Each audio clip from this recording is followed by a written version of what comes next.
Dear students नमस्कार। अभी हम लोग ये पावर स्क्रू के रिलेटेड देखेंगे। पावर स्क्रू हम लोग मशीन्स में यूज करते हैं और मेन इसका पर्पस क्या है, to translate rotary motion into translatory motion. Rotary motion को ट्रांसलेटरी मोशन में कन्वर्ट करने के लिए इसका जनरल यूज होता है। सेकंड, इसको पावर लिफ्ट भी बोलते हैं बिकॉज ये लोड लिफ्ट करने के लिए भी यूज होता है, तो इसलिए जनरली इसको ट्रांसलेशन स्क्रूज भी बोलते हैं।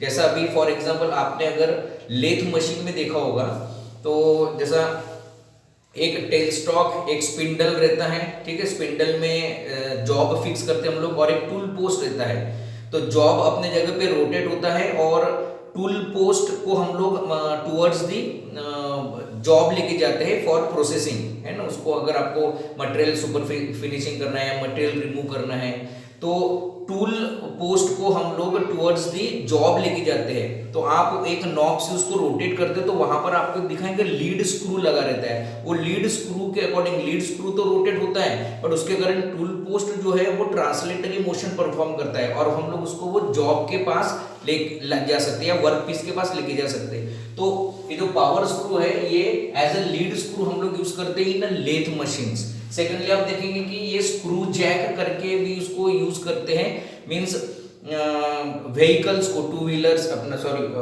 फोर व्हीलर्स वगैरह को जब पंचर गाड़ी होती तो वो कार को लिफ्ट करना होता है, व्हीकल को लिफ्ट करना होता है तो स्क्रू जैक से उसको लिफ्ट करते हैं। तो इसलिए उसको पावर स्क्रू भी बोलते हैं बिकॉज ये लोड लिफ्ट करने के लिए भी यूज में आता है।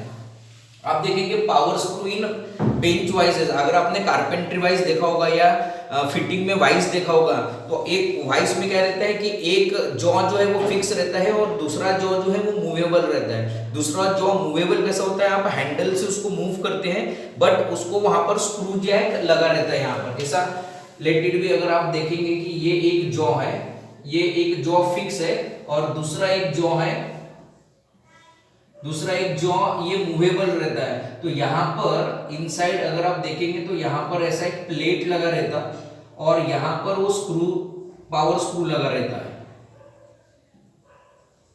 और यहां पर नट रहता है और ये हैंडल से हम लोग इसको रोटेट करते हैं। तो हैंडल से जब रोटेट करते हैं तो क्या होता है, ये स्क्रू रोटेट होता है और ट्रांसलेटरी मोशन परफॉर्म करता है, उसके कारण ये जॉ जो है वो सामने आता है और इसमें हम लोग फिर मटेरियल फिक्स करते हैं। तो मटेरियल फिक्स करने के लिए भी लोड लगता है, तो with the help of this power screw हम लोग लोड अप्लाई करते हैं to fix the any object. तो ऑब्जेक्ट को फिक्स करने के लिए भी इसका यूज होता है। Translatory to rotatory to translatory motion perform करने के लिए इसका यूज होता है। लोड को लिफ्ट करने के लिए या अनलोड करने के लिए भी इसका यूज होता है। जैसा फॉर एग्जांपल यूटीएम में आपने देखा होगा कि दो कॉलम्स जो रहते हैं वो भी कैसे थ्रेडेड कॉलम्स थे, तो that is nothing but power screw, क्योंकि उससे हम लोग वो जो क्रॉस हेड है वो क्रॉस हेड को हम लोग लिफ्ट करते हैं। तो वहां पर भी आपने देखा होगा तो ये वर्टिकल एक ही जगह पे मूव होते हैं और नीचे में जो क्रॉस हेड है वो क्रॉस हेड में इंटरनल नट रहते हैं और वो स्क्रू अपने जगह पे रोटेट होते हैं और वो नट ऊपर या नीचे उनका ट्रांसलेटरी मोशन होता है due to rotatory motion of screw. तो वो कॉलम्स को भी हम लोग जो बोलते हैं ना यूटीएम के कॉलम्स, वो यूटीएम के कॉलम्स भी एक पावर स्क्रू है, लिफ्ट करने के लिए यूज होता है।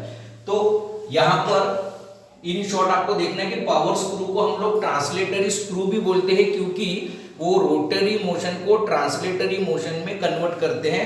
वो लोड को लिफ्ट करने के लिए भी यूज में आते हैं, लोड को होल्ड करने की भी यूज में आते हैं। जैसा लीड स्क्रू में आपने देखा कि टूल पोस्ट को मूव करने के लिए या यूटीएम में लोड को लिफ्ट करने के लिए या स्क्रू जैक्स कार को लिफ्ट करता है। तो ऐसा इसका पर्पस है। तो टाइप्स ऑफ स्क्रू थ्रेड्स ये आपने शायद मशीन ड्राइंग में पढ़ा होगा, स्क्वायर थ्रेड, एक्मे थ्रेड और बट्रेस थ्रेड रहते हैं। स्क्वायर थ्रेड जो सबसे पावरफुल रहते हैं और उनमें होल्डिंग कैपेसिटी बहुत ज्यादा है, मींस वो एक हाइट तक लोड को लिफ्ट करवा सकते हैं और वहीं पर ही सेल्फ लॉकिंग जैसा बोलते हैं कि उनको वो खुद सेल्फ लॉक हो जाता है। उसमें रेजिस्टेंस इतना ज्यादा रहता है, फ्रिक्शन वो जो टिप्स में इतना ज्यादा रहता है कि वो वहीं पे मटेरियल या लोड को होल्ड करके रख सकते हैं। जैसा स्क्रू जैक कार लिफ्ट होने के बाद वो उतने ही लिफ्टेड पोर्शन पे वो फिक्स रह सकता, ताकि कोई ऑपरेटर जाके अंदर में कोई रिपेयर कर सके, है ना। ये तो कार एकदम नीचे आ जाएगी, तो वो होल्ड करके रखता है। तो ये आप देखेंगे स्क्रू जैक में भी जो टिथ रहते हैं वो स्क्वायर थ्रेडेड रहते हैं, उसका क्रॉस सेक्शन एरिया स्क्वायर रहता है। या आप थोड़ा सा रिकलेक्ट करेंगे तो यूटीएम में भी आपने जो कॉलम देखे होंगे, वो कॉलम का भी जो थ्रेड था वो स्क्वायर क्रॉस सेक्शन के थे, क्योंकि उसमें होल्डिंग कैपेसिटी ज्यादा रहती है, सेल्फ लॉकिंग की कैपेसिटी ज्यादा रहती है। तो स्क्वायर थ्रेड में आप देखेंगे कि उसका क्रॉस सेक्शन एरिया क्या रहेगा, टिथ का स्क्वायर रहेगा, है ना। एक स्क्वायर से दूसरे स्क्वायर यानी distance between two consecutive teeth, उसको हम लोग क्या बोलेंगे, पीच। और ये पीच, ये है टीथ का, ये एक पर्टिकुलर टूथ का हाइट और ये टूथ का थिकनेस। तो यहाँ पर टूथ का हाइट और थिकनेस कितना रहता है, पीच का हाफ। तो यहाँ पर थिकनेस टी पीच का हाफ रहेगा और इसका हाइट भी पीच का हाफ रहेगा, यानी इसलिए ये इसका क्रॉस सेक्शन कैसा होता है, स्क्वायर क्रॉस सेक्शन।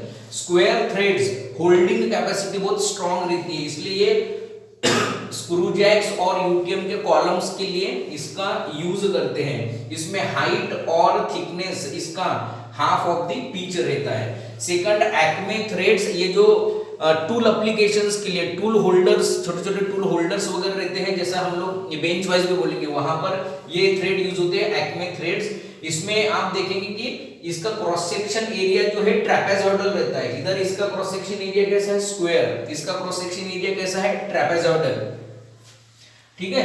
और यहाँ पर ये जो एंगल रहता है इसका, ये एंगल जो है स्टैंडर्ड एंगल 29 डिग्रीज रहता है। तो अगर न्यूमेरिकल में अगर नहीं भी दिया इसका एंगल, तो हमें 29 डिग्रीज लेना है। हम लोग इसको ट्वाइस बीटा बोलते हैं, पर इसका सिंगल ये हाफ एंगल कितना हो जाएगा, बीटा, क्योंकि फॉर्मूले में वो बीटा आता है। तो 14.5 या 14.5 बीटा एंगल आएगा यहाँ पर। यहाँ पर ये इसका हाइट है, और हाइट कितना रहेगा इसका, half of the pitch plus 0.25 mm, इसका ये टोटल हाइट रहता है। टीथ, कंसेक्यूटिव टीथ के बीच में का डिस्टेंस पिच है, और इसका टीथ का थिकनेस जो है that is 37% of the pitch, यानी 0.37 ऑफ पिच, ठीक है। यहाँ पर हाफ ऑफ पिच है, 0.5 ऑफ पिच, यहाँ पर है 0.37 ऑफ पिच। एक रहता है बटरेस थ्रेड, इसके सिर्फ आपको ज्योमेट्री पता होना चाहिए। इसमें एंगल कितना, एक एज इंक्लाइन रहता है और एक स्ट्रेट रहता है। इसका बीच में का एंगल जो है वो 45 डिग्रीज है। इसका हाइट जो है that is 0.75 of the pitch, और इसका थिकनेस वो रहता है 0.125 ऑफ द पिच। तो ये एक इनिशियली की पावर स्क्रू यानी क्या होता है, मेन इसका पर्पस क्या है, रोटेटरी मोशन को ट्रांसलेटरी मोशन में परफॉर्म करना है।